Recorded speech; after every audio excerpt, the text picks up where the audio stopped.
What's up there, Bears fans? Welcome back for another episode of the Tailgate Show. Yeah! We are on video. We are coming to your face, in your face. What's up, Double A? I did not know we were on video. We are on video. All right, then. It's B. Diddy. It's Air Jer, a.k.a. the Ginger Unicorn. Oh, there it is. Air Jer 54 on Twitter. We got Brian Quinn. It's B Quinn 34 on Twitter, and of course myself, Double A, AARONTOR on Twitter. Brought to you by the Brawl Network. Follow the Brawl Network. Follow all the shows. We've pretty much got every NFL team represented, and of course we are here to talk about our beloved, the Bears, and all other manner of bullshit that we come up with. And of course like we're having XFL, bro. You didn't even tell me we were going on camera. Like, yeah, why not? I mean, you know, I just feel like you fucking up just now. Not knowing what shaved, got a little proper, you know. Yeah, you know. Damn, man. How you guys doing tonight? Doing all right, man. I'm watch a little more of the old XFL. So Caw, yeah, the St. Louis Battlehawks. What? Battlehawks, bitches. Did you actually watch the full game? No, I watched like the third and fourth quarter.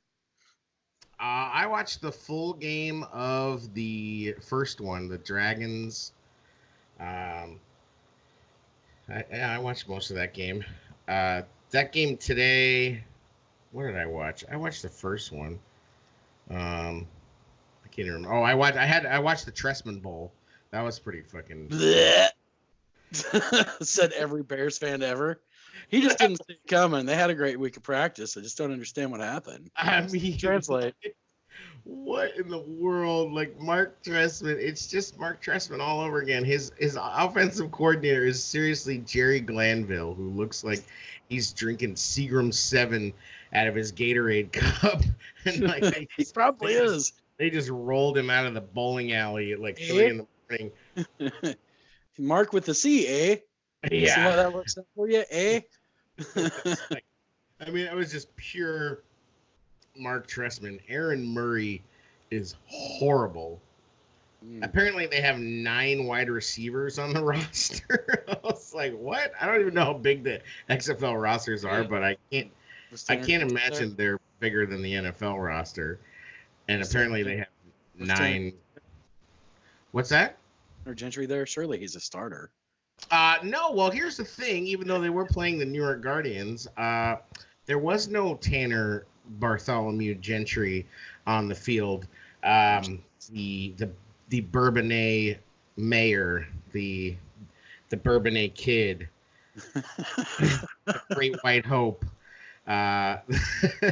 He wasn't there, and I was really bummed out, you know. But turns out he's injured. I put on Twitter that, like, I can't believe Tanner Gentry's not even playing. I thought this guy was like, you know, people told me he was going to be on the Bears roster, like this, that, and the other. Look out for Tanner Gentry, and here he is not starting. And then all the Tanner stanners started coming to me. He's injured, bro. He's injured. They were both upset, I'm sure. Yeah. There was like 5 or 6 people that flew in to his defense. They pulled up in their white IROCs, jumped out, dusted off their fucking New Balance. I don't know. Diddy's off camera. He can't take it. Camera. He's mad. And he's injured, bro. He's on IR for 3 weeks. I'm just waiting for all the XFL talk to stop. I didn't watch a damn minute, bro. Like, how long is the season? I mean, like, and then you hear him talking about it, and apparently they had 1 full contact practice. So when did Tanner Gentry get married? Because I was watching some highlights. He got married a while ago. He got injured. Marriages and injuries are one and the same. I was watching some highlights, and they showed one of the sideline interviews. The guy said they've been practicing for months. They only had 1 full contact.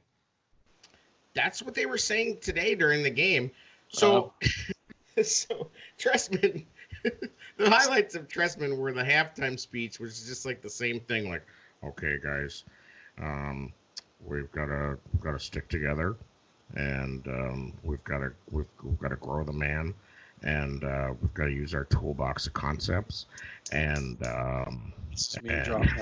Drawing up a vein. Just shoot it right there, man. That was just unbelievable. So my plan and my theory is that because of course Bears fans, we have to fixate on ex-Bears. Like nothing can happen without ex-Bears. Like an ex-Bear could show up on a sitcom and people be tweeting about it. Like, did you see Ryan Pace cut this guy? And here he is on a Netflix show. What the fuck? like they can't, like we just can't take any success of an ex-Bear. So my theory is that we should have a team and just call it the ex-Bears of the XFL and have it be all ex-Bear players. That would get the highest ratings of all time. If it was just like Kadeem Carey and fucking Tyler Bray and Jeremy Langford and Lamar Houston and just every pseudo bum ass ex-Bear. In every tweet they have to at the Bears with some wild fucking story. Right, exactly. I think it would have been kind of cool Click if they had. links. I think Hogue alluded to it a little bit too, but if they had maybe practice squad players, and 4 teams would be involved with each team, and it would be like their farm league. That would have sparked a little more interest. The one thing I will say is that I feel like the football is higher quality than I was expecting.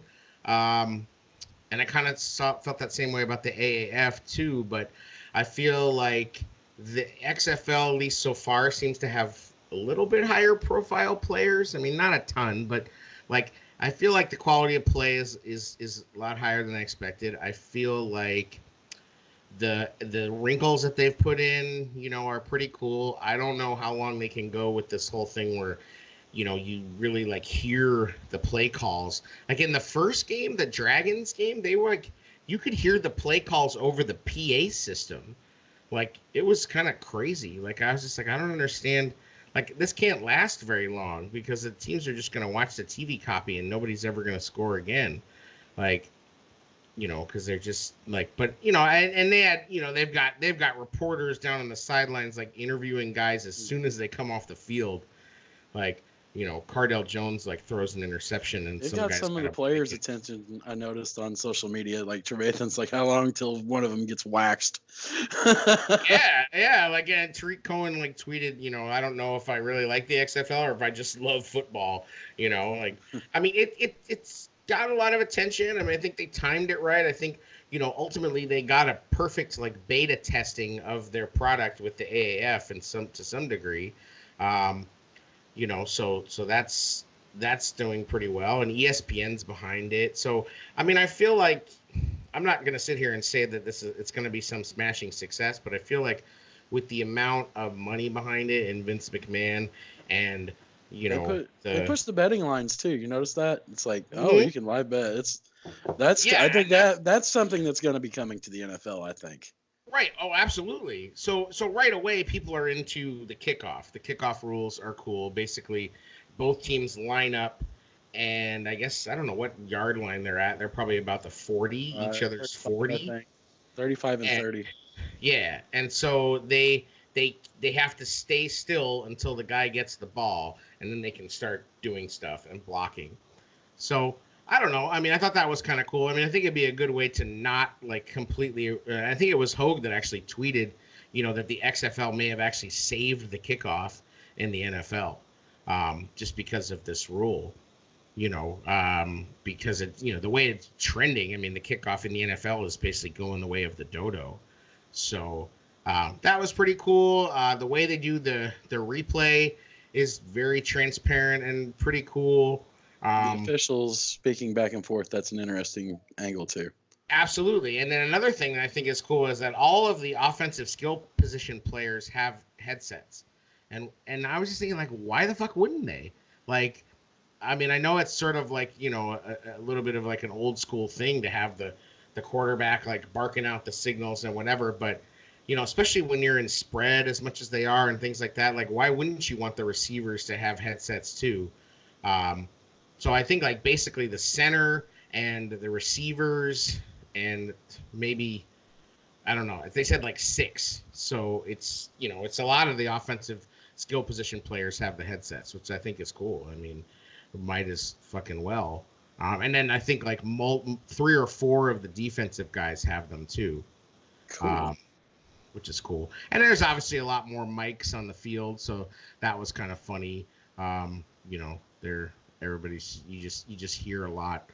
But I mean, overall, I think it was enjoyable. Now, you know, like, is it gonna, you know, am I going to?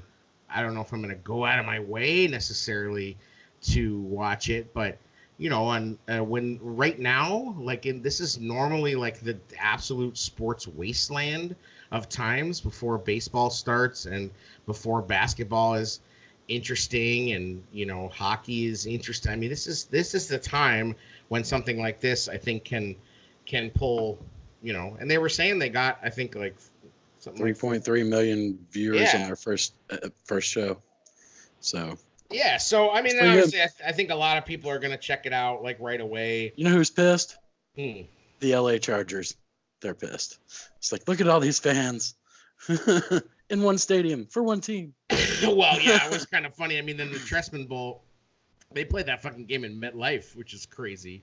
I mean, you know. Yeah, but they're not. I mean, I looked into tickets. I was like, asked my kid if he wanted to go down. They're not even selling the top level, man. It's just the lower level, and they're not selling it out. So not even close. Not even close. They weren't selling out the smaller stadiums. The way Vince operates, right? Like, I have a buddy that's hardcore in the wrestling, and WWE's out of Connecticut, so he knows one of the guys that works for him. And when they come like local, they give seat fillers out, right? So Vince, like, you basically get free tickets to the show, and Vince wants every shot to look like the seats are full, because sometimes they have trouble selling out with wrestling.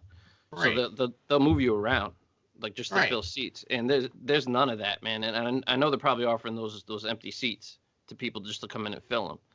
So, like, live, it's not showing that much interest. It's like, I've committed to, like, have you ever watched a TV show you really liked and then it gets canceled, and you're like, shit? Yeah. Like, I guess I have commitment issues with it, because the first time I watched XFL, I was like, okay, this is gonna be cool. It's gonna be different, a little raw. Like, you know, they had cool names on the back of their jerseys back in the day, and I got into it, but it failed. Like, I'd like to see it gain a little consistent momentum before I, like, invest time into it. You know what I mean? Yeah, like, I mean, I didn't buy any stock in the company or anything. I just was pleasantly surprised, and it's something to tweet about aside from, you know, the usual Twitter bullshit. You know, so I mean, these 17 quarterbacks are coming to Chicago, and we're exactly. Them all. Like, I mean, like, literally everybody is just like, what would happen if this guy came? And what were we gonna say? What do you think of dudes chugging seltzers in the locker room? Like, I don't know. What did you think of it? You didn't love it. I felt like, especially doing Stone Cold, like, that dude was a beer drinker, not a seltzer drinker. Like, to each his own, right? But, like, seltzer, man, like, hit it, man. Bro, like, I'm just saying, like, we're extreme, bro. We're shotgun and seltzer, like, Zima. Like, like, that's, maybe I'm too old. It's product placement for the new Bud Light seltzer. Right. Imagine back in the day, though, like, if they started a football league and dudes are, like, freaking going, like, trying to hammer down Zimas after, we'd be like, bro. Right.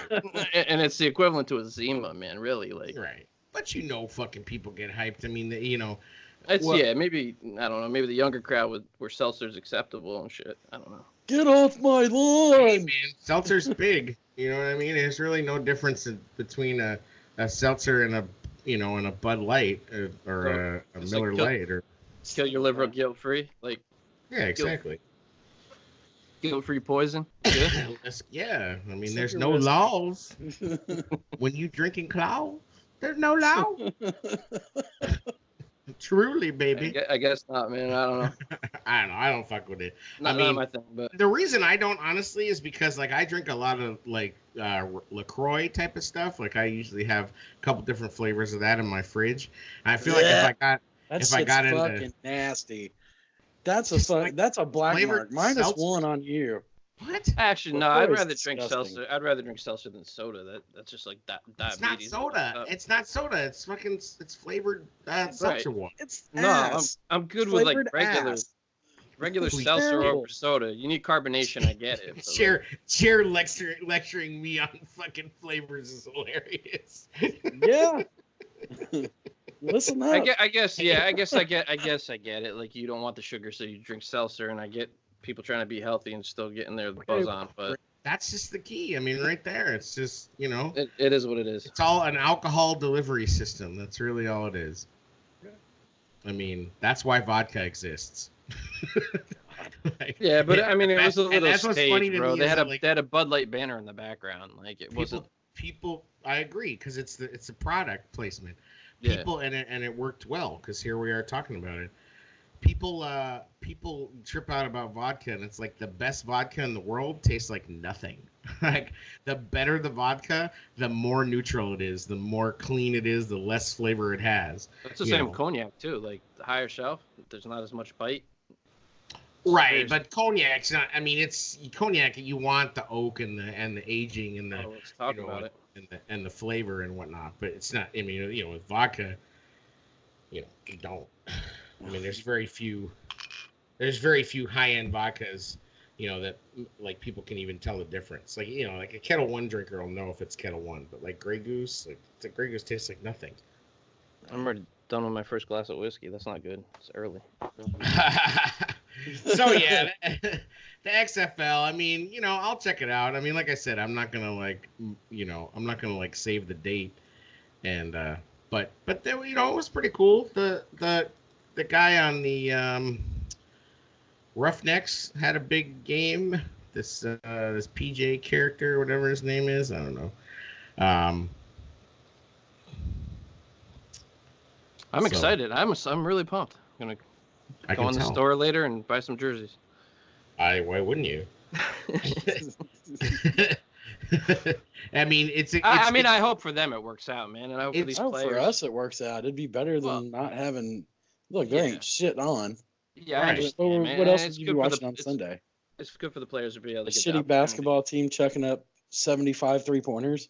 I don't know, man. And I'm getting back. Like that's when the NBA starts for me, like right after football ends. So my Rockets are kind of switching stuff up. I'm kind of interested in what they're doing. I get it if your team sucks, but like I could see XFL working if your team's struggling. At the end of the day, like with the NBA game, and I like the NBA, I'm not an NBA hater, but like you really don't have to watch the entire game. Like you can definitely just watch the second half of an NBA game. If the Bulls were one of the better, had a shot. For sure. When Rose was doing his thing and the Bulls were good and they were going to the conference finals, I was all in. I was locked in. I mean, and when the Blackhawks were good. I mean, I'm not going to sit here and tell you that I was watching like a lot of regular season hockey, but there's nothing like playoff hockey. No. Oh, really? Playoff hockey's the best. Playoff hockey's the shit. I never watched, man.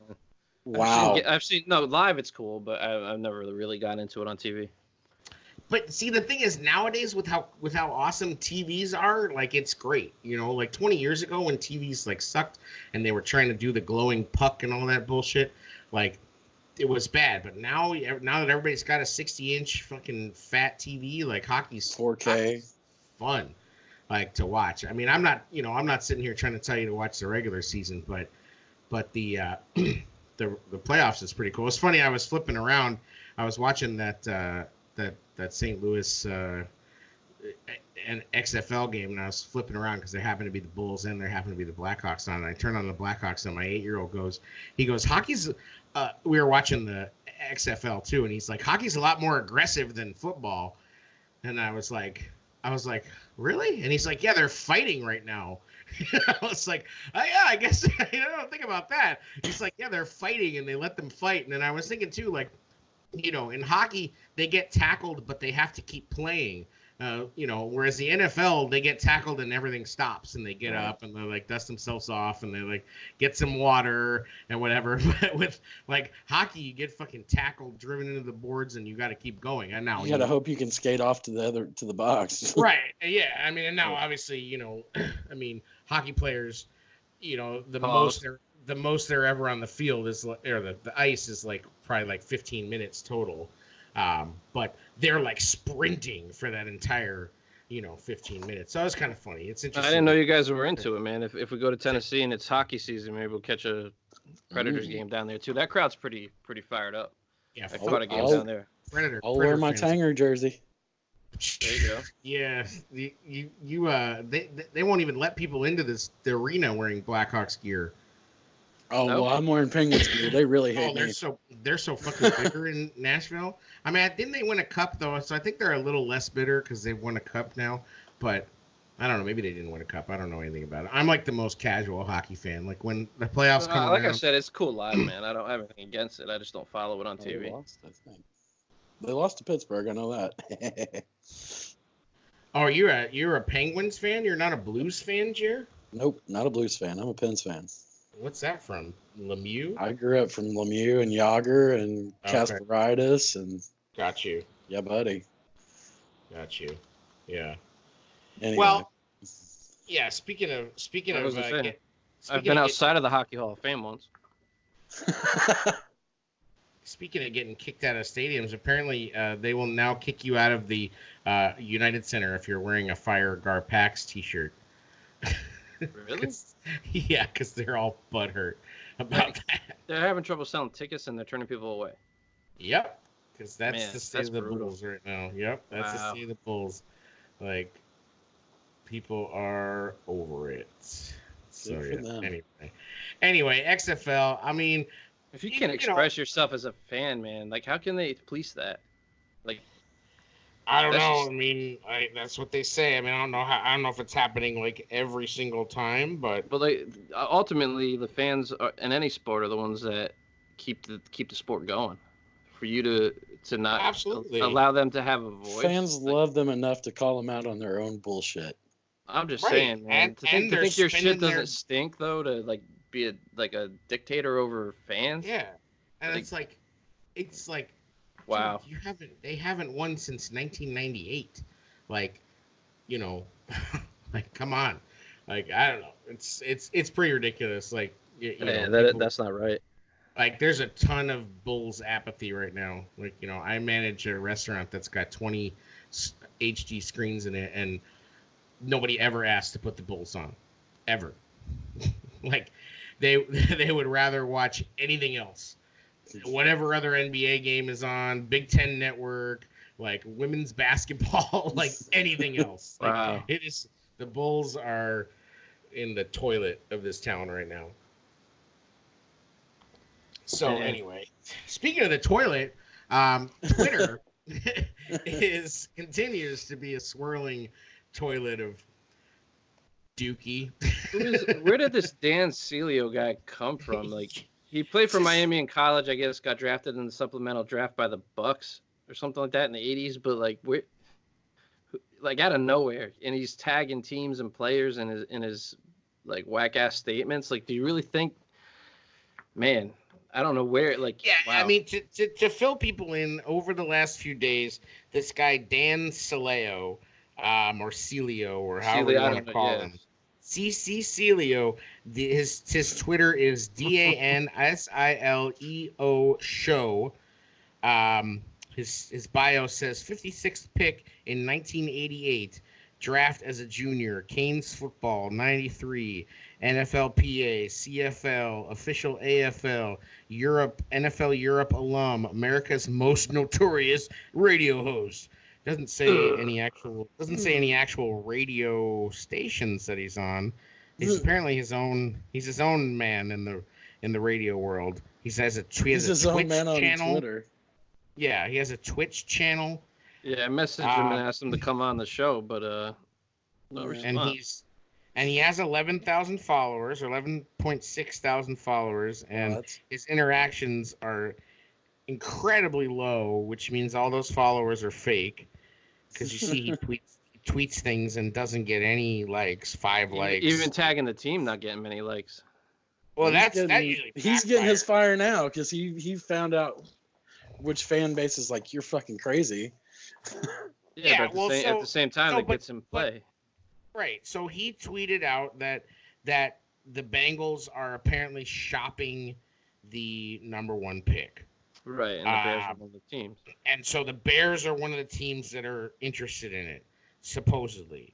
And of course, you know, Bears Twitter being what it is, jumped on that like a freaking, shit. Yeah, so we're, so everybody's just like, what the fuck, and and it's just the most clickbait shit ever. But people, wait, there's more. Right. people are into it, and and then people are like calling it out, or they're retweeting it, they're they're piling on and writing articles for it and saying this, that, and the other. But now he goes further to say that not only is that happening, but apparently they are going to shop Khalil Mack and possibly try to get the number 2 pick from the Redskins. Tomorrow will be the 3rd. Why? Yeah, like it's just crazy. Like this dude is out here just peddling wild shit, and of course it's getting a lot of attention, and that's just the key to anything is like stir up the Bears fan base, and you got the 3rd largest media market all of a sudden talking about you. I'm sure they're talking about it on ESPN radio, and it's a quiet time, and to think somebody actually leaked something from Hallis Hall, we kind of know how this organization keeps things kind of really secretive, but like it's a dry time, so somebody that's just trying to get attention, it's good timing for them because there's really not a lot of legit anything right now. Like talking about trading the picks this early, I don't know, man. Usually that stuff. There's no fucking way. There's just absolute no way. And the other Bush League ass thing, and I think you mentioned this, that he does is he tags the players and the teams in his tweets. That is Bush League. Respond to me, like me. Like it's absolutely click my the most Bush clicky clicks. Well, what's fucked up is always that actually backfires because like I'm way less prone to retweet something like that if the Bears and the other teams are tagged in it, and I think a lot of people are the same. You know what I mean? Because not only does it just look like the most thirsty fucking shit in the world, but I've seen some thirstier shit, bro. Man, right? Well, it's Twitter's Twitter. like a desert, bro. Yeah, there's a lot of thirst out there. A lot of thirst. But I'm just saying, like that to me is just like a freaking flaming, alarm bell that says this is bullshit. You know what I mean? Like, because you would just never tag all those teams in that. Like, it just wouldn't happen. So, I mean, this guy's full of... But hypothetical. Yeah. No. Let's say for some reason this dude was Stop. like he just catches the song. We're all wrong, right? Like, do you really like see? Me and Jared were talking the other day. Like, Burrow out of college, I mean, getting all this hype. I've seen this story before. I know he put up better numbers than Jamarcus Russell. But we've seen this before. This kid's a can't miss prospect. Oh, look what he did in college. Like, we've been here before, and it would just be our luck. Like, if this was legit, it's nowhere near legit. But if it was, like, just hypothetically, Pace would pull the shit, right? Trade, Burrow would be a bust. Like, and that naturally, if that was ever to happen, that would happen. If we had our first round pick, I would be willing to have that conversation. Like if Pace was all in like this and trading assets like this, like would we trust him? Would we trust that Burrow's that guy? No, I would probably almost be like, oh shit, here we go. If we had a first round pick, I would be much more likely to believe this because Pace traded up one spot to get Mitch. So like, dude will do just about anything. Yeah. I mean, we've seen it happen. Now, as far as the Jamarcus Russell comp, I'm not buying that. I'm not comping the player. I'm comping the hype situation. The hype. But Burrow is, I mean, honestly, like, and believe me, I am not like a college football fanatic. Like, I'm not really a college sports fanatic. Like, I was watching college basketball last season because of Zion. If Zion hadn't have been around, I wouldn't have given two shits about college basketball till the tournament. And even then, the tournament's kind of like, it's such a casual like event. Like everybody's like, I don't do brackets because everybody and their fucking monkey has a bracket, and I hate having conversations with like just casuals about that stuff. Yeah, we are, but I'm just saying, like, I don't do them anymore because I don't like having conversations with morons about it. You know what I mean? Because it's not interesting to me. But my point is that Burrow. I'm trying to figure out the connection here. Go ahead.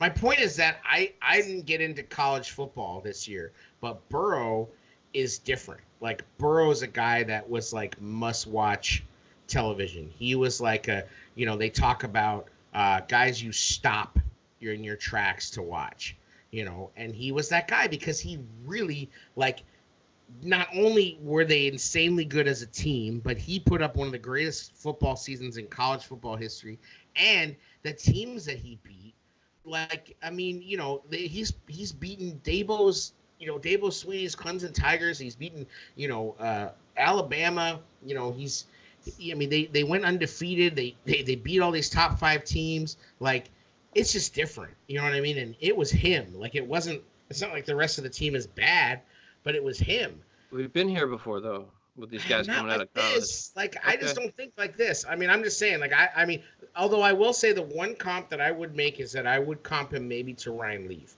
because Ryan Leaf was similar in that he had a really big season. He had that big Rose Bowl game, and he's, had the prototypical, big arm.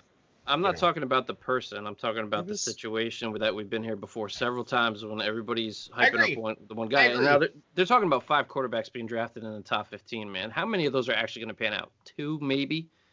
Like, generally, not everybody hits, bro. Like, and like in a copycat league, like look at the Mitch situation. He was the guy everybody was lauding as the next franchise quarterback. All the so-called draft experts were saying it. Yep. I'm just saying we've been here before, and Burrow may work out. I could be totally wrong, but it seemed like an odd hype to you, like with this quarterback class. We weren't hearing this all season that this was going to be one of the best quarterback classes in years. Actually, you heard quite the opposite. The quarterback class absolutely, and I said right. And now we're talking 5 in the top 15. Like, where did this come from? Like, that's what I'm saying. Like, pump the brakes on these guys, man. Necessity. Right, I guess.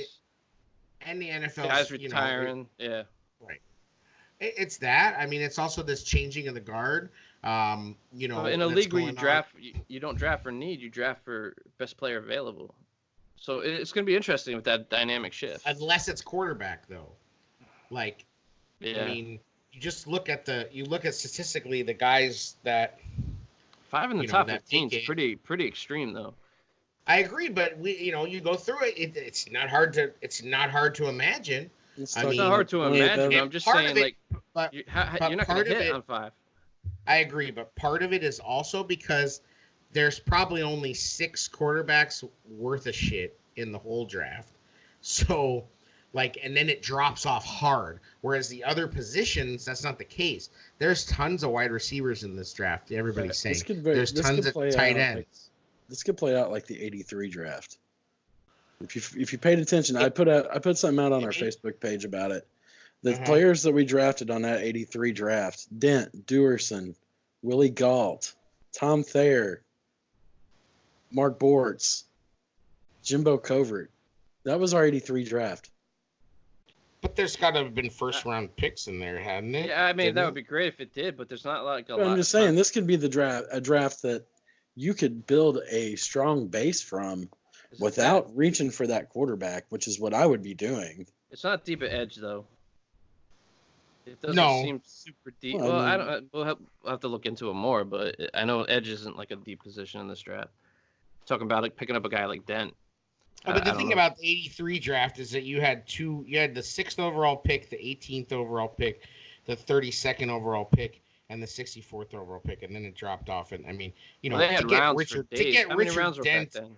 9th. Not yet. To get Richard Dent in the 8th round and the 203rd overall pick is absolutely insane. I mean, and Mark Bortz too, 219th pick. Yeah. That's absolutely insane. But just to think about it, the quarterback. No, agreed. To speak with the quarterbacks, though, it's like. I mean, honestly, though, that's what needs to happen. Not that you have to draft Hall of Famers, but we have to pull starters out of this draft. Like, and it's not because the team is like desperate. I mean, you look back at the Trestman years, and where things were after that, and then in the Fox years and whatever, but where the roster was, and the roster really was in shambles. And so to see where it is now, it's a lot closer to being a contending roster than it was at that point. But I still think we have to plug guys in. I mean, you've got to get a tight end who can get on the field. You've got to get, an offensive guard or tackle who can get on the field this year, and right out of camp. And to really contribute. We can't have any projects. You know what I mean? Like, it's just, that's not what can happen. As far as the quarterback thing, no, I just don't see it. Like, so we can't have a paced draft. Well, I mean, yes and no. I mean, let's not. I mean, he does do a pretty good job of getting guys out of the 4th and 5th and later. I mean, let's give him some credit for Charles Leno. Let's give him some credit for Whitehair. Let's give him some credit for. I think Daniels is still going to be a fine player. Eddie Jackson, he deserves a lot of credit for. Yeah. Jordan Howard. That wasn't his draft pick, though, was it? No, he was Jordan Howard. He was Jordan Howard. Yeah, he was Jordan Howard. I mean, Tariq. Unfortunately, Tariq just got a fucking raise. Fuck him. Tariq got a raise, and then he's looking up old tweets from December and cracking back on people. I'm just like, what are you doing, bro? Like, go get in another tournament with the video games and do your thing and go sign some hats. But you shouldn't belittle people. Like, come on, man. Like, it's just a bad look. Especially shooting people down from that height. Like, yeah, it's a bad look, bro. Like, some point you're gonna you're gonna be away from people and. Bro, if you're on the sideline, he will find you. He's a sideline fighting king, man. Yeah, that's true. You better not talk shit from the stands. He's a fucking heat-seeking missile headed for that sideline. Assassin. Yeah, exactly. So, anyway, the point is. Working? Yeah, Thunder Shades. Shades working. They're strong. Are you actually putting this out on video though? Yeah, why not? Oh man. we got Club Dub over at Jair's. We got Bro, you ever seen the Bears brawl? You ever see the Bears brawl videos? That's like low-key Pornhub fucking food. All right, then I gotta know. We gotta know, like, should I keep the shades or shout out, yeah, keep them. Shout out to Brez, shout out to Raul. Raul's got his boudoir action. Brez has got like his Food Network, smacking on hummus and cold cuts and shit. They do good stuff though, man. It's enjoyable to listen to go back and forth. Those are our guys. Who else does good stuff? Bill Zimmerman. Yeah, man. It's true. Bill Zimmerman does really good stuff. Yeah, he does. I'd like to have him on soon. He was mentioning down in the Super Bowl now. He didn't mention names or anything, but basically saying like the rumor inside of the organization is there's a higher up that wants to replace Mitch, and basically he didn't add anybody on his Twitter handle. No, he didn't. Players or the coaches on their Twitter handle. He just mentioned the situation, got into no speculation of who it was or anything like that, but basically saying like, and he said he doesn't like doing that, but the story down in Miami was that someone higher up in the organization is ready to move on and replace Mitch, and if it doesn't happen, there's going to be some tension within the organization this coming season. So we can get into who we think it is, but like he didn't mention it, so like it's obvious to me it's probably Nagy, man, because I didn't Riddick commented on like if it's up to Matt, he's moving on. So yeah, I mean, and that's Nagy's boy. So that's smart for two reasons. One is that you don't want to tie your livelihood to this dude anymore. Two is that it's time for Mitchy Poo to get some tough love. Now, the reason I know that the organization is still behind him is that while this is all happening, the team is putting out, let's meet Bill Lazor and find out that Bill Lazor was a big Mitch Trubisky fan even when Mitch was back in Medner, Ohio. Like, they're busy.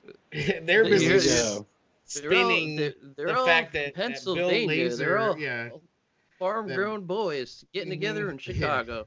Right, like Bill Lazor had a fucking Mitch Trubisky fat head, on his wall, like, back in the day, and like it was, like I must go polish it. The spin doctoring and the narratives by the team is, of course, working the complete opposite. So at the end of the day, though, like, I mean, honestly, like, I still think that we're going to be looking at a mostly Mitch season next year. I mean, that's just games. That's just the reality, and maybe more. I don't know. It just depends. What if the defense? I mean, if the defense all of a sudden starts doing what they did in 2018 and turning the ball over, let's say we sign some better strong safety, and Eddie Jackson can go back to, maybe another year under Pagano. Now Akeem Hicks is healthy, maybe I don't think they're going to bring in I don't think they're going to bring in a Vic Beasley, but you never know. Like the defense could do their thing. I can't do another. I don't know if I can do. I'm going to do it, but I don't. Believe me, I'm with you. I don't want to deal with it. It's time for change, man. The year prior was the outlier. We had top 10 defenses without the turnovers. That was the norm. Right. That's the outlier with all the turnovers. That to me, that is the outlier. Of course. And all the talk of regression and everything, we've talked about this. So that's the one area where I say, yeah, obviously this is probably the most likely. And I'm not saying like Mitch has the skills. I just don't know if I wouldn't even mind seeing him sit behind a guy and learning. I'd be cool with that. To do what? I'm just saying I'd rather see $20 million option. I'm just saying that. Well, that learn how to hold the clipboard at a proper angle. No, I think I don't think you pick up the fifth year. What I'm saying is I think you bring in a starter, let him learn behind that starter. And which one will it be? There's 18 of them linked to the Bears right now. We're signing them all. Though? Yeah, but what I'm saying is you don't have to. Dude, what I'm saying is you don't have to pick up the fifth year. You just keep bringing him in at his. If you renegotiate and he's not starting, you're going to sign him for a lower deal. If he does end up being a guy that may end up panning out one day. I'd rather see him be the backup, is what I'm saying, than be the starter going into this season. Bring in a veteran that can make things roll. I just don't see it. I don't see it, but I want it. Agreed. But, realistically, as it stands today, and I know the cap is flexible, blah, blah, blah. Bro, everybody wants to say the cap is not even like a atmosphere, thing. Man. But, I can't even look at the screen without laughing, dude. Good. Right now, today, the Bears have $5 million in cap space. Clearly, they're going to cut Kyle Long. His salary is going to get off the books. They're probably going to cut Amukamara. They're probably going to cut Gabriel, blah, blah, blah. They're going to get to $27 million pretty easily. Now, the next questions are, what maybe they – honestly, everybody keeps telling me that Floyd is all this and that. And shout out to Kyle Long, who was excellent this week. Love somebody. Cap and Company. Kyle Long, the way Kyle Long loves Leonard Floyd.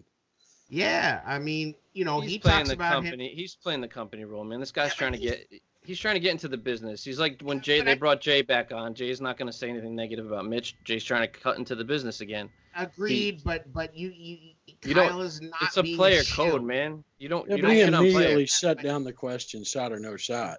Right, but Kyle has been very measured and smart about what he's been saying. They don't cut on the players, man. I agree. When you get into did you listen to him on Kaplan? Yeah, I listened to it. Okay. I didn't listen to every day he was on. He was on 4 days, right? I agree, but I did listen to all of it. And what I'm telling you is that he made strong statements about people. He was not up there just shilling for the Bears. So when he says what he said about Leonard Floyd, I believe it. And I don't want to believe it because I've seen Leonard Floyd with my eyes and I don't like him. I don't like what he does. But everybody keeps telling me, that he's this 5-tool guy, right? That he's still got this super high ceiling and this. Yeah, Long also said he couldn't block. So going up against Leonard Floyd, I'm sure Leonard put in work against him.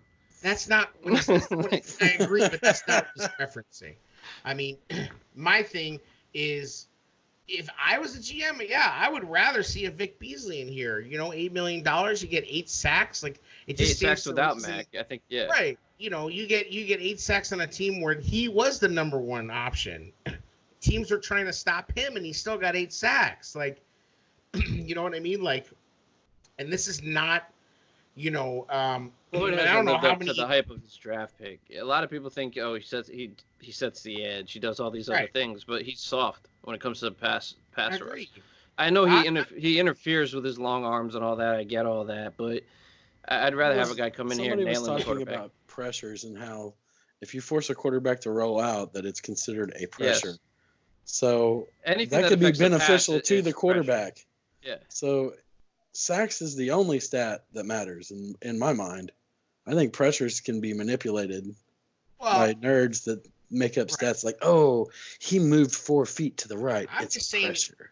Anytime you throw off the rhythm of a play, there's multiple ways to mess with the quarterback. Look at the eye test. I mean, just watch the fucking game. Like, I mean, I watched a little bit of the all 22 in the Minnesota game, and my first thought was, Kwiatkowski's not that amazing. You know what I mean? Like, he looks a lot better. He's pretty solid, man. Yeah, but if honestly, like, after watching a little bit of all 22 on him, and I would rather. You were rough on him in the offseason. I thought he played. Now remember, if you get rid of a guy like Kwiatkowski, you also make a hole in the special teams. Yeah, but I'm not saying throw a ton of money at him, but definitely if you can't sign Trevathan, why not bring him back? He's not a 3-down linebacker though, Kwiatkowski. He's not. He's probably closer to a 3rd-down linebacker. No, he's not. That's when he's going to get abused. I still want him. That's when he's going to get abused. Maybe like a 3rd and short. Time out. Chill. Yeah, but he didn't go into the season prepping to be that guy either. Down. Like, I think if given that opportunity, I think he'd be all right. I want to see him on the outside doing as the rusher opposite Mac. Like I said last year, I still want to see him in that role. I wish they would. He has that kind of size though, man. I don't know. Did you see what he did to Dalvin Cook? He needs to come on stunts and delays. But that can't happen if you don't have any interior play. Like, if you have Eddie Goldman playing a yard off the ball and everybody else getting blown up because you don't have Akeem Hicks, there's no gap for him to shoot. I think his value is higher here than throughout the league, though. So I think if you can bring him in at like a good deal and you can't land Danny, because if you don't sign him and you don't sign Danny, now you're talking who are you going to bring in? Realistically, though, if you are going to get someone cheap, it's going to be Danny. It's not going to be Kwiatkowski. Kwiatkowski just played himself into a bigger contract. As much as I don't want to believe it, and I don't think he's going to make $6 million. I think he did play himself into a bigger contract. It's going to be interesting to see how it plays out. Danny he's only had like one healthy season. Agreed. I also just don't think Danny's going to command a lot of money. I think Danny is far more likely to take a hometown discount because he's embraced Chicago. Hook him and KPL up. This is Kwiatkowski's chance to get paid, and I think he's going to take it, and more power to him. Great. You know what? He stepped up. He held his own. I'm just saying, like, I don't look at the guy and go, this is a 3-down guy. I look at the guy that still has big holes in his game, and when he gets game planned for, it's going to be rough, And I don't know if, Roquan's going to be able to make up for that. I mean, I think they're a good combo. I mean, it's kind of hard to say too because we can't make excuses for our defensive back play and not factor in that the linebackers get affected too when a guy like Akeem Hicks is out. So I think if you the whole team flows better when your defensive line's getting pressure. The line keeps pressure off the linebackers too. So to evaluate when we had guys out and injured versus how he would play when everybody's firing on all cylinders, I think you resign a guy like that if you can get him for a good deal. Because I think he'd be much more effective. His market is high, and I think Trevathan's market is down.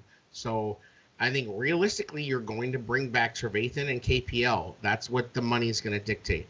I don't think you're going to re-sign Quit. Unfortunately, I think he's priced himself out. We'll see how it plays out. I think it's one or the other. You have to bring in Danny or Quit back. But what they need to do, and what I hope they would be able to do, is they honestly need to sign Floyd to like a 3-year deal and get his cap hit down for this year. That's gonna mess some people up if Quit goes. We love our linebackers. Yeah, or fucking white linebackers with the Polish last name. I mean, people probably already have tattoos, fucking ready to go of this guy. They're probably getting Kwiatkowski white hoods. All fired up about Tanner Gentry, and then he didn't play. Like, who? Oh my God, I know. What are they gonna do? What are they gonna do with that? They're hammering White Claws as we speak. Yeah, exactly. I mean, that's all I'm saying. I think Floyd has value. I don't want to open up the hole that Floyd necessarily leaves if you cut him, but by the same token, like. I'm still waiting to see that guy that we thought we got though. Like we thought this guy was never happening. Dominant force. I know, but like Just like Mitch is never going to be the number 2 overall pick, Floyd is never going to be the number 8 overall pick. It's not happening. He's never going to be that pass rusher. Now the Bears are lying to us and telling us that they knew what he was going to be, which is straight up get the fuck out of here with that lie, because you thought he was Javon Curse, and he's not that dude. Well, that's what I'm saying. These rumors like about Pace moving up into the first, as bullshit as they are, like I'm like, no, we're good. Let's start in the second. I'm good. Like, you look at the draft valuations, they don't have the juice. They cannot go up to the first. And if they don't, but even if he did, would you want him to throw away a guy like Mac to get there? He hasn't proven that he can really. Are we still talking about dickhead Celia? Oh, no. I'm speaking completely hypothetically. Like, why would you even want to like pull that move with his track record? In the ultimate, it's like that fable where the one person gives away something really important to them to buy the gift for the other person, and the other person gives away the gift, and then they come together and they realize they both give each other gifts that they can't use because of this. It would be the stupidest thing in the world. They are not trading Khalil Mack. Khalil Mack is the face of the franchise. Yeah, him and Eddie Jackson are now the faces of the franchise, with Akeem Hicks and Mitch is somewhere in the back. He's shifted to the back of the line. Well, it just shows you this guy has no clue of the pulse of the team. He's an ass. He doesn't understand the dynamic. Ownership. I don't see ownership. Even if there was like a sniff of truth to it, ownership would be like, no, Ryan, what the fuck? What have you done in the first round? We're not allowing this. There's no way. No, I don't give ownership that kind of credit, because they're just like, okay, Ryan, do whatever you want. You sure built a cool facility. I hope not. Surely there's no permanent drug abuse from the 80s Miami Hurricanes teams now. Yeah, exactly. CTE is real, kids. Those guys fucking snorted CTE. I'm just saying, I don't trust the ownership.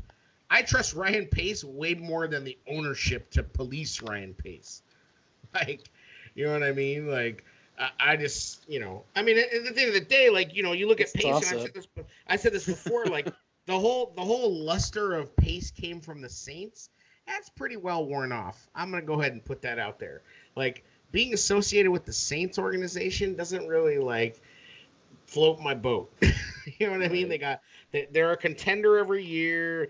They had the fucking Bounty Gate scandal. They also have Sean Payton. They also have Drew Brees. They also have. Yeah, but I'm saying people act like, he came out of the Patriots, or he came out of the Steelers, or even the Giants, or whatever, one of these teams that are really perennial contenders and have multiple Super Bowls in the last 10, 15 years. One Super Bowl and a Bounty Gate scandal, and apparently they're also helping the Catholic Church hide molesters. I mean, isn't that wild? Yo, that's some crazy, it's what? You're taking your mascot a little too seriously, my guy. Whoa, bro, whoa. That's reported. I'm just saying, by actual reporters. Yeah, right, by real reporters, not fucking. They didn't add them either, did they? Yeah. I'm just saying, your the Homeboy's association with the Saints doesn't hold a lot of water at this point. That's my issue. So, he has to stand on his own merits. I mean, at the end of the day, if this season is anything less than another 8-8 to I mean, he's got. My feeling is he's got to. The seasons went in reverse, we would be much happier. Oh, absolutely. And there was an interesting. I got into an interesting exchange with that guy Deruve, who does stuff for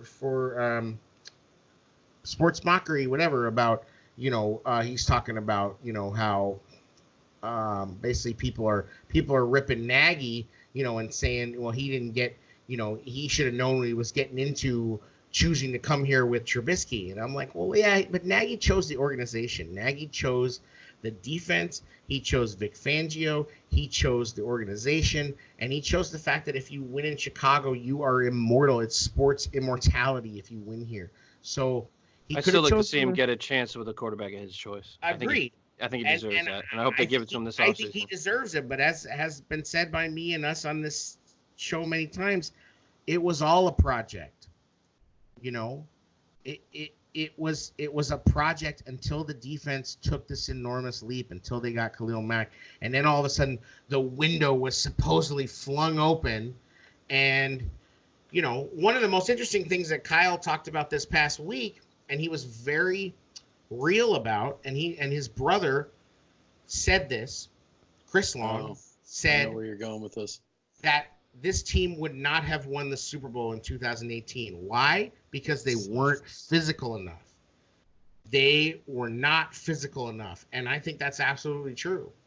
You know? Finesse. Yep, too finesse. And, you know, at the end of the day, you have to be able to move some people. And, you know, and that just wasn't really the case. You know, and I just think like the Eagles still probably would have won that game. Now, if Eddie Jackson's not hurt, I disagree with that. Well, that with Mitch, no. Our offense wasn't impressive. But we and the organization bought into this idea that we were just a kicker away. I don't think that's true. But now we're buying into this idea where we should go back to running the ball. We had Jordan Howard then. Right, but and the other thing that Kyle Long has been very apropos about is you have to have the horses on the offensive line. You have to spend first round picks on offensive linemen. And he's very honest about Charles Leno, and he's like, listen, Charles Leno has played way above his draft pick to become a solid left tackle. Guards are important, bro. When we had Sitton and Long firing on all cylinders, that run game was sweet. Oh, exactly. I mean, guards are important. And even when they had Slauson. How many wins did that come up into? I do like the way Slauson played whenever he actually got the chance, though. That's what I'm saying is those at guys the end were of the year. nasty, but how many wins did that running the ball get you? It didn't, but exactly. I thought Kyle Long brought up. We need our running game to improve. I'm just saying when you have good guards, and you need the guards, man. And I Kyle love the running game. brought up an interesting point, which was that he still thinks that Mitch was drafted to run the I formation, was drafted to be a quarterback that depended on the run game and the defense. He was not drafted to be to do what he did in college. Got you. Well, that's where I disagree with him. And I'm sitting here going like, wait, he's a spread guy, this, that. But he was very honest about Mitch as far as he's not the guy to run Matt Nagy's offense. I mean, he said that straight up. There's your answer. Right. So what they have to do, like all good head coaches, is, and we've said this before, is that if you are going to continue with Mitch as your guy, you're going to have to change how you do things for him. I mean, and that's the big question, is like, are they really going to do that? But the answer, I think, might be that in the short term, the answer is yes, they're going to do that, because with this defense, doing that and having that work can win you 10, 11 games. I mean, it can also waste another year of having a good defense. But they got to buy themselves another year at this point. We did a lot of that in the 90s and 2000s. We're professionals at wasting decent defenses. Exactly. I just don't know. When I saw the coaching moves and I saw the change in training camp, it's like it felt to me like something, and I could be way off base, but like to me something bigger is going on. Like these are pretty extreme changes from an organization that generally is all about the history and the training camp thing is absolutely just because they just spent a ton of money. This was a pretty big shift in the dynamic of the coaching staff. I mean, the whole offensive coaching staff pretty much has changed. Even the guys that were here changed their positions. But you could absolutely spin I just don't know. That this is all to help Mitch. But what I'm saying is Mitch worth being a coach killer? Because essentially, how many coaches got fired? Like I don't know if you do that, or you're just bringing in a staff that's experienced in the NFL that can work with any veteran. Right, I don't know what's going on. That brings us back to the Zimmerman issue. So Zimmerman says that there's high-level guy who's not happy with Mitch. If that guy is Nagy, I mean, is Pace really gonna choose between him and Mitch? I mean, the choice to me there is simple. I mean, even though, Meathead Bears Twitter would would tell you that Nagy's the bomb and Mitch should go, should stay. There's so much that goes into play calling and the decision making. These guys that like complain that it was a wrong play call, you don't know the statistics and the breakdown and even down to the intricacies of like who the refs were in that game. Yeah. Like these guys game plan and spend so much time on this. It's not like it's just you try to simplify it and say it was a bad play call, but play calls in their creation, if executed properly and everybody does their job, they're designed to work, man. Haven't we heard? I mean, can we learn something from our XFL experience this last couple of days? There's multiple plays called in the huddle, correct? Yeah.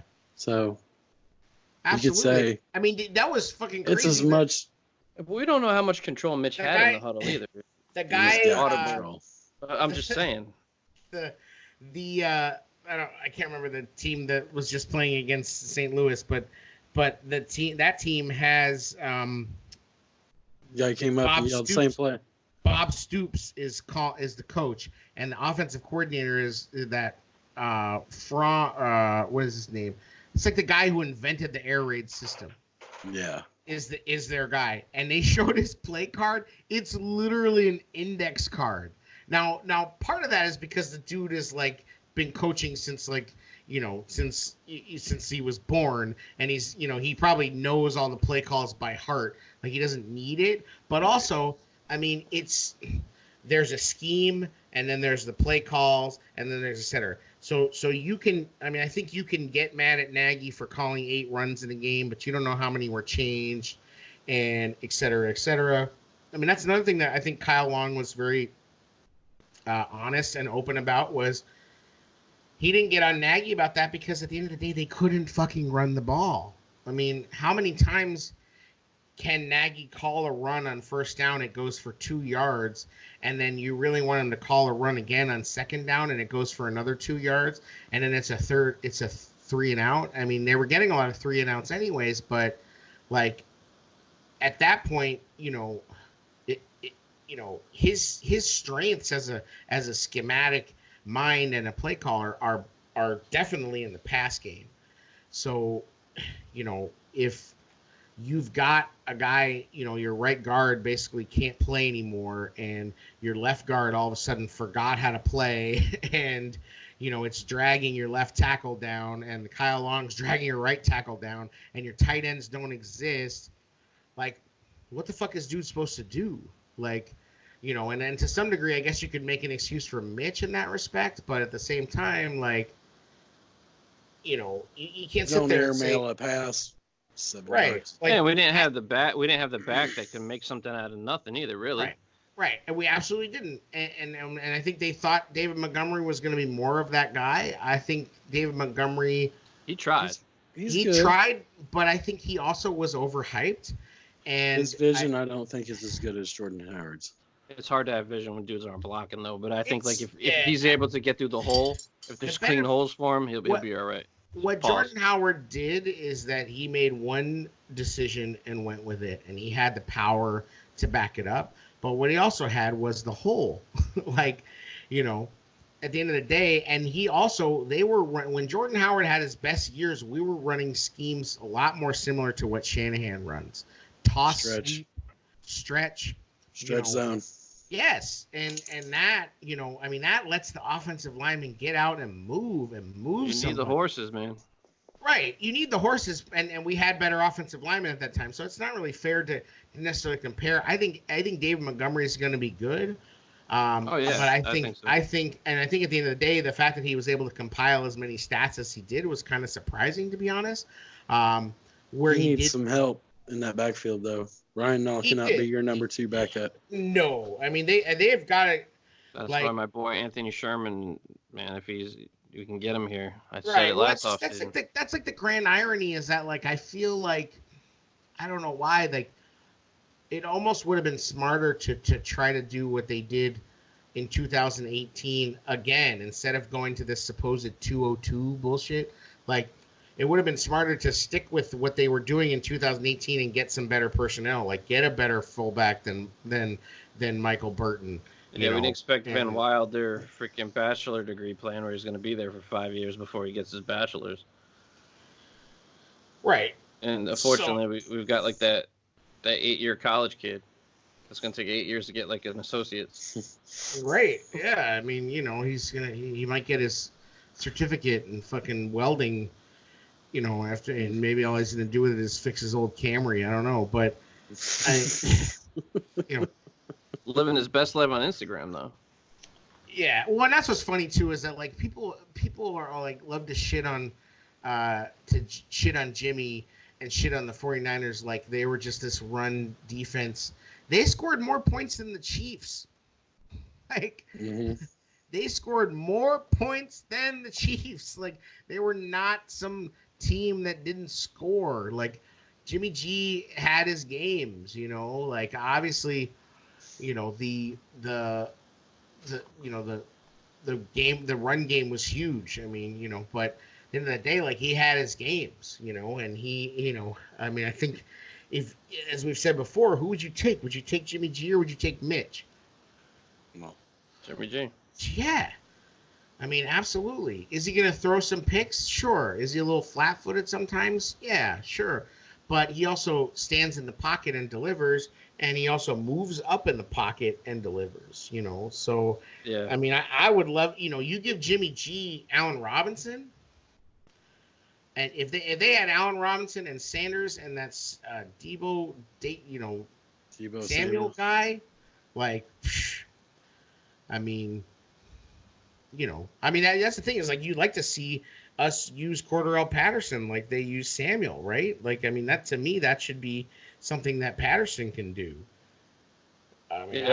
I just don't know. I mean, I think want to see Patterson at tight end at the end of the season, man. Why not switch it up? I was hoping for that more.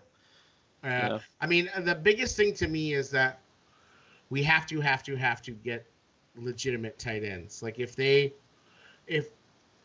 so my problem with this idea that we're going to spend a bunch of money on a quarterback is that you're going to bring a quarterback in here that has a lot of holes to deal with. So even if Mitch is not the long-term solution, you have to make the roster better for whoever's going to come in. So you need to pay a tight end, whether it's Hooper, it's Henry. I would rank them as Hooper, then Henry, then Ebron. Or just draft Albert and call it a day. He's gonna wait till the combine. But you cannot assume that you are going to draft a starter. You cannot do that, bro. I don't care. I would go Henry, then Olsen, then yes. You heard me. Hooper? Where's Hooper? Third. Ebron's last. Olsen did great on the broadcast today. Bro, Olsen's going to be a broadcaster. That guy was smooth as silk on the broadcast today. Why is Olsen above Hooper? I'd take 2 years of Greg Olsen over. That's just like sentimental shit. I want to sign Olsen on like a $2 million a year deal. Like, hey, you get to retire here. Like, he's like a backup to me. He's not a starter anymore. I'm not even talking about Olsen. Down the field, he still gets open. He's a mentor. He could be a mentor to tight ends that you draft. He's fucking tight end that you draft. Did you say he's from Mentor? Yeah, there you go. All right. I'd say Greg Olsen has missed a ton of games in the last couple of seasons. I could see Greg coming here if we had Cam. I could see Greg coming here if he's going to come here for Mitch. Like, I'm just saying, what did Hooper do last year? I mean, I don't really know. Hooper was insane last year. Hooper's stats last year were like out of control. I'd rather have Henry. I would rather have Henry because of age. Yeah, Hooper had 75 catches for 787 and 6 touchdowns last year in 13 games. That's pretty fucking good.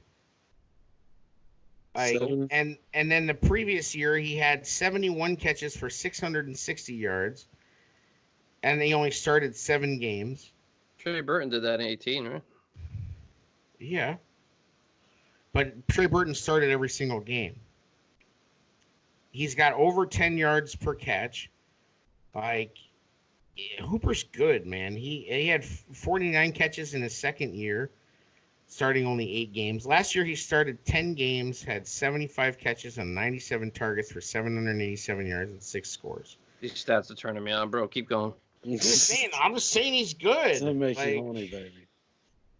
I mean, that's to me, and he's definitely. I don't think he's gonna get paid. The Falcons are like, they're good. They can't, they can't pay anybody else.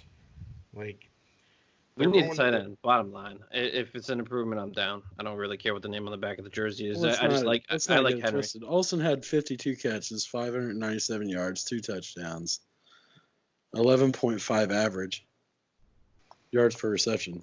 Right, that would still dominate our tight end. Absolutely. That's more production than our entire roster. In 14 games. Okay. I mean, but the previous season he only played 9 games, and the season before that he only played 7 games. So we should have never let him go, and it sucks that we did. But I just don't see it. Ever since 2016, where he was, Pro Bowler, he had over 1,000 yards. He's been kind of down. I mean, he's definitely, his trajectory is going down. I think Hooper and Henry, their arrow is pointing up. Now, like I said, Olsen, you got to bring him in here for $2 million. You're not bringing him in here for $6 million. It's the same thing with Ebron. Ebron's got to be $4 or $5 million guy, $6 million at most. Hooper and Henry, they're going to make $8 million a year.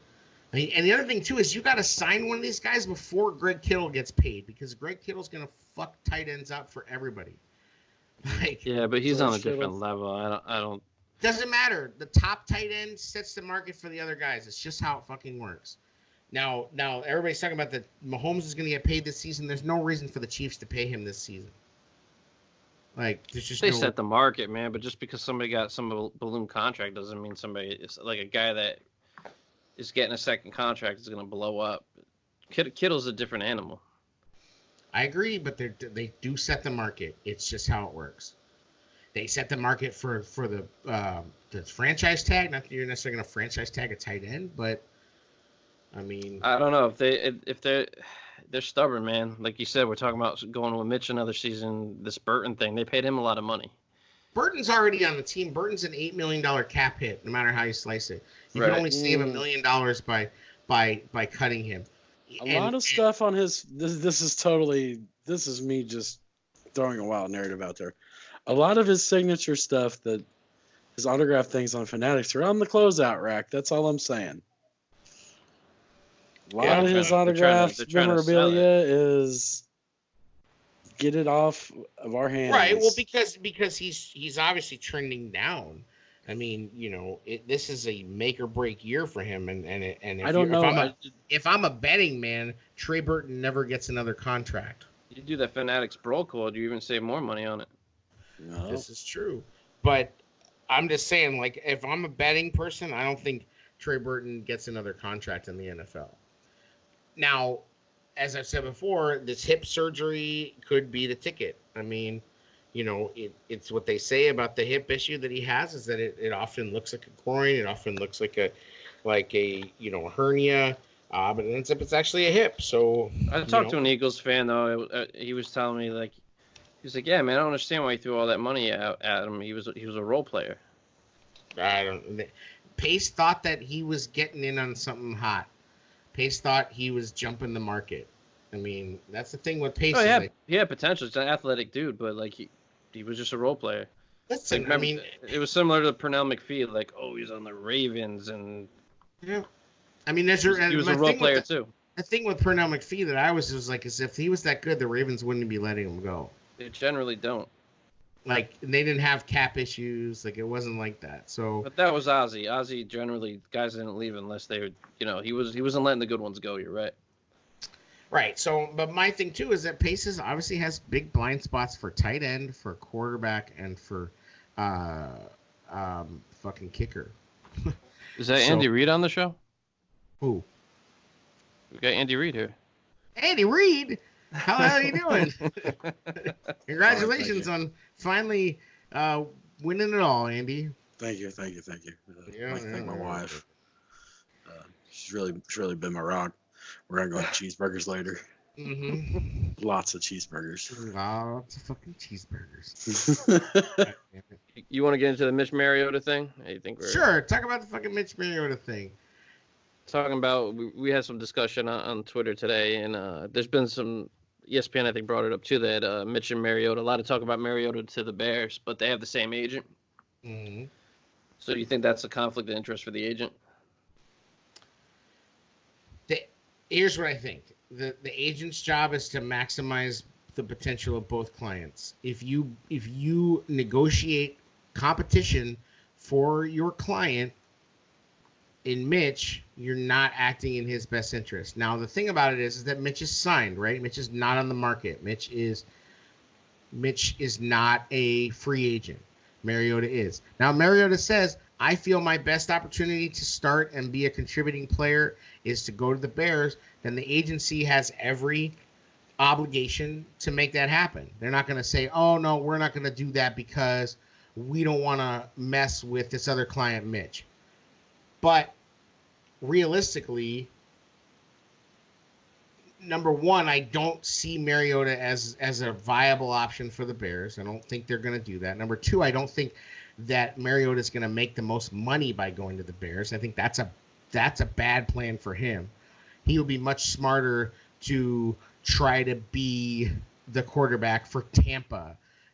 Try to be maybe somehow a bridge to Tua for the Chargers. Maybe go and let's say that the Chargers or the Dolphins, Tua and the Dolphins. Let's say the Chargers draft the kid out of Oregon, right? What better guy to groom? What's his fucking name? The kid out of Oregon. Can't think of him. But the top pick out of Oregon. What better guy to groom him than Mariota?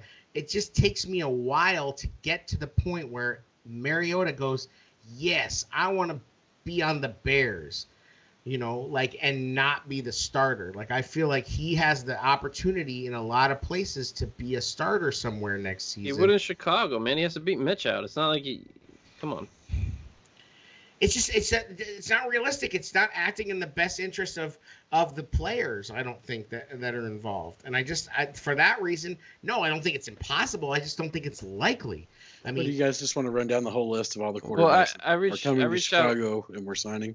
I reached out to an NFL agent on Twitter. I'm not going to mention his name, but he said I could see an agent having a best for the firm mentality, but I don't think so. If you did that and word got out, every agent would destroy you in recruiting. Just my opinion.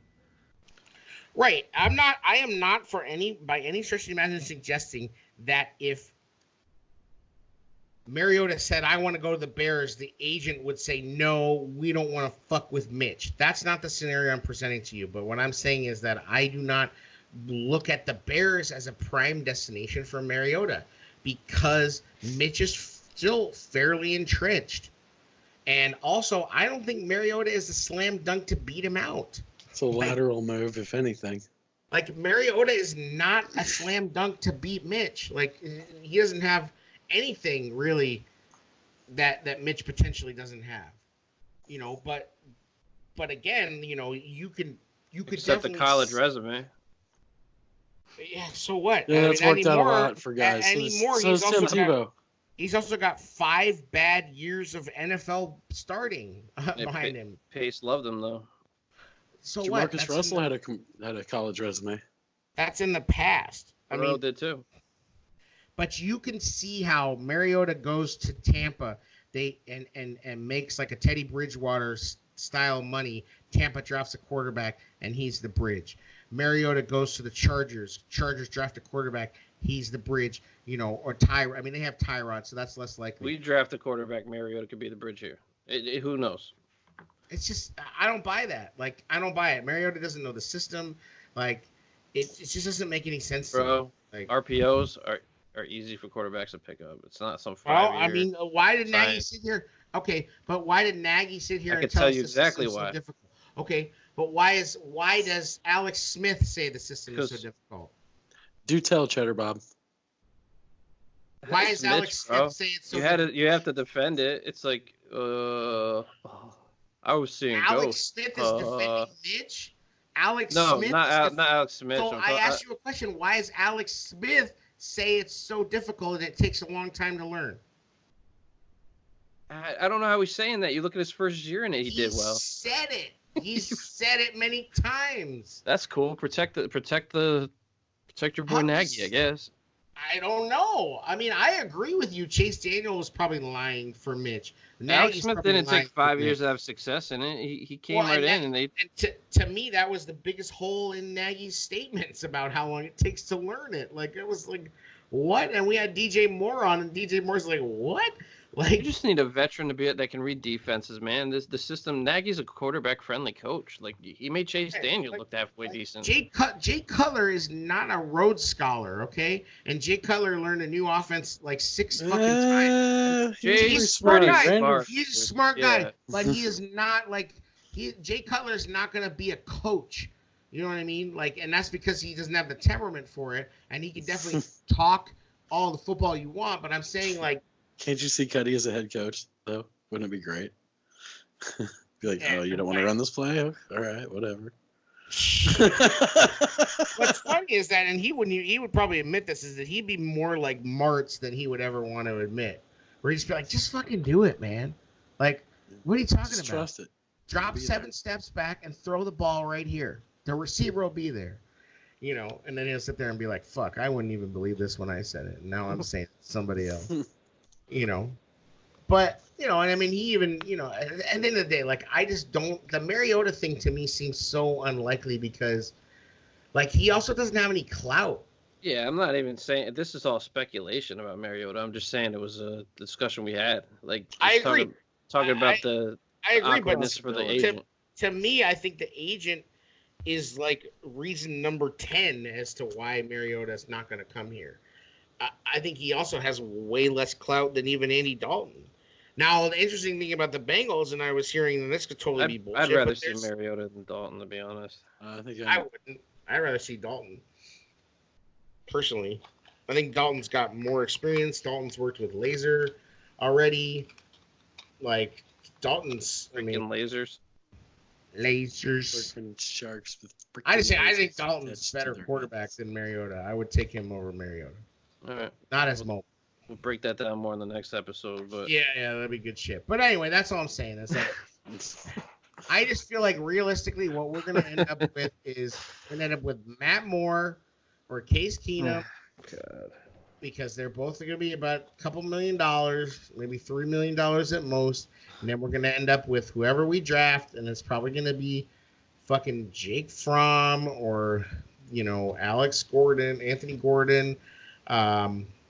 You know, that's what it's gonna be, guys. Like, we ain't getting no $20 million fucking quarterback. We're not getting the fact that people are putting it out there to me is insane. It's just not like, happening. Look at this quarterback. He could be the next so and so. Click my link. This team is not close enough for that. Like, this team is not a quarterback away. Like, it really isn't. I think a quarterback in the right guard, and we might be in pretty good shape. Tight end. That's like half the offense. Like, I mean, it's not unattainable though. I'm not even talking.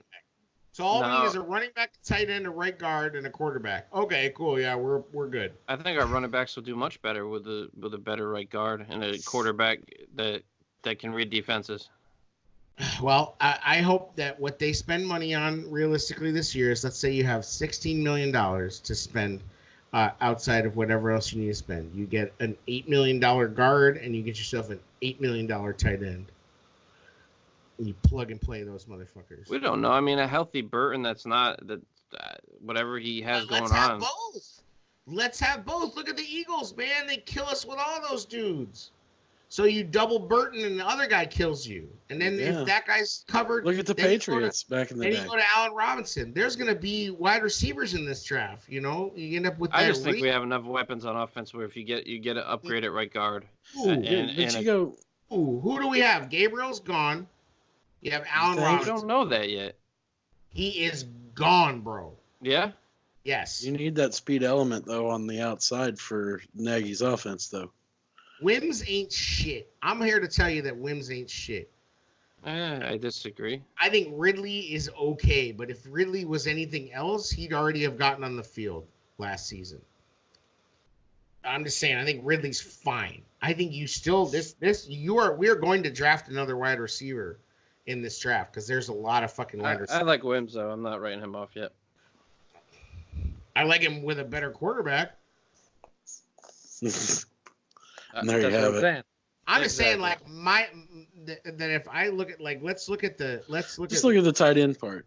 Let's go back. Worst case scenario, we don't have a tight end. All we have is Burton. We're hinging on Burton and whoever, Holtz and Burton and Horsted. That's trash. Anthony Miller, another shoulder surgery. Well, I mean, Jesus, like and a baby. Yeah, and a baby and everything else and all his other issues with focus and, you know, making one play and then costing us a play. And I mean, you know, like I don't look at this guy as like a slam dunk, you know, and I've talked about this before that you look at all the other picks in that draft and he's the worst one. He's not as good as Galladay. He's not as good as Washington. He's not as good as fucking the guy on Jacksonville. Like he's the worst pick in the second round of that draft at this point in wide receivers. He is not a skill position you can hang your hat on. Period. So you have to draft another wide receiver, in my opinion. Gabriel is gone. You have to draft a tight end. You have to draft a guard. And then whatever else you do after that is what it is. But the statistics of getting an edge that actually ever produce beyond the second round is like nil. Like it just doesn't happen. So maybe that Lemieux guy, I don't know. End of the day, we're just not we're not close enough to just drop a quarterback in here and have him be the savior. And of the guys that are out there, I mean, you really think if Derek Carr came here that he's just a difference maker if we make no other changes? Look at the smile on his face. Yes. Yes, sir. But Derek Carr's got better players now. Who's Derek Carr's boy though? Agreed, but Derek Carr currently has a much better offensive line than us. He has a much better running back. He has a much better tight end, and he doesn't have a great wide receiver. But he's got all those other things. I would take Carr over Trubisky, and he's got a better play caller and coach in Gruden than Nagy. I'll give you offensive line. I mean, it's hard to tell with Montgomery if he had that kind of line in front of him. So you think Jacobs is hands down better than Montgomery every single day? That offensive line is more aggressive in the run game too, and how they attack. Yep. I mean, Jacobs is better, but I'm just saying Montgomery would be all right with a good offensive line. They can run the ball with almost no passing threat. That's because their offensive linemen are better. They are better than the guys across from them. Up the middle, too. Allen Robinson would be happy with Carr here. I'll tell you that. Of course. I think everybody would be, but you're going to spend $25 million on Carr and then get nothing else. See, that's I thought he was like let's face it. 18 Richie Incognito, good at football. Like $25 million a year. People don't like his personality. Richie Incognito. People don't like Taylor Lewan's personality either. $23 million. Motherfucker can block. You said 25? Like $25 million, Carr. Okay. He ain't cheap. He signed a big fucking contract. I haven't looked it up, but the last time I looked, here we go. Dueling search engines. Who will win it first? Here we go. They're both on iPhones, so they might break and explode in middle of searching. Here we go. Okay. It's the nerd search. Who's gonna win? Average salary. There it is. We got a winner. Average salary, $25 million. 5 years, $125 million contract. $40 million signing bonus, though. We don't know how that was broken up. Just saying. Here we go. 2020 cap hit. Dun, dun, dun, dun. $21.5 million. All day. Talking about picking up a Mitch fifth year for 23. Yep. That's not going to happen. You don't have that money. I'm telling you, that's the price, bro. We paid Glenn in 18, man. So you trade picks. You're not gonna tag him. So you trade picks, right? Okay, so you trade picks, so you get nothing. Let's say to get Carr, we at least have to give up one of our second round picks. Not to cut him. They're not going to cut him. If they cut him, it's a gigantic cap hit. Like, they get no cap savings. It would cost them. Hey, what is the cap, by the way? $200 million right now. For next but year? But if the new CBA could push it up, if they get a 17th that's something game, that needs to be discussed. There's a very hardcore chance that the CBA, if they get their 17th game, they're gonna have to push the cap. But 2020 is happening. 2020 is not in jeopardy. It's 2021 that we have to be worried about. Well, what we're concerned about is that the cap structure of the contracts can't include 2021 if there's no CBA for 2021. Now the NFLPA rolls over, like a fucking hound dog every year and just takes it. So chances are they're probably going to do that again this year. Or every negotiation. What year was it where they actually locked out? Was it 87? And which brought the inception of the USFL? Right. Where Jim Kelly played. Yeah. Well, I'm just saying it's happened. Now I'm a little bit wrong on this. If they cut Carr, if they release Carr straight up, they would save $13.6 million on the cap. Hit it. That's what I'm saying. So he would be an $8 million cap hit for next season if they were just a straight up releasing. Yeah. Shit. So that's like Parky money. But then the thing you got to think too is that that's only if they were to get Brady, because who are they gonna? I mean, I don't give a shit about the Raiders, man. I'm just saying they released Carr or they put him up. We have to talk about what's going to make that happen. I know you don't give a shit about the Raiders, but you got to think about what's going to actually make that shit happen. They're not just going to do it to do it and go into that new stadium. They're the one team with the multiple first-round picks that could move up to get the quarterback that they want. This is true. That's the other thing that could happen if they get a top quarterback. Then it's not going to be good for him if somebody like Ian Rappaport is releasing this information where they're interested in Brady. That's legit, and that doesn't Carr's what the fuck, you know what I mean? That's already going to stir shit up. So that whole thing's already rolling, man. In my mind. Sure. I mean, absolutely. I think they want the best guy. I could also see Phillip Rivers going there, possibly. I mean, realistically. So, I don't know. I mean, there's a lot of dominoes to fall. We still have the CBA negotiations. It's a big offseason for us, man. I just hope we nail it. I don't really care what the last name on the back of the jersey is. Let's just get it right. Fact of the matter is we're not going to nail it. It's going to be a mixed bag. Nobody nails. We're due, man. We're gonna nail it. Come on, be positive. We did in '83. What? Give me a good reason to be fucking positive. I tried positivity last year, and look where it got me. Things will get better. I'm telling you. You're almost. Yeah, you really sound convinced. Things will get better. Things will get better, man. About myself. Yeah. Because we're good enough, and I'm smart enough. So big announcement too. Big announcement. The tailgate. Be simple then. The pony, man. We got to talk about this. The pony has maturated into the. R.I.P. the pony. Yeah, man. Ginger unicorn jar, huh? Really? The pony went out into the woods, into a clearing, and a single beam of light came down onto the clearing. The pony was drinking. The pony didn't know. The next thing you know, the water was a lake. It was a lake at one point, but then the lake became crystal.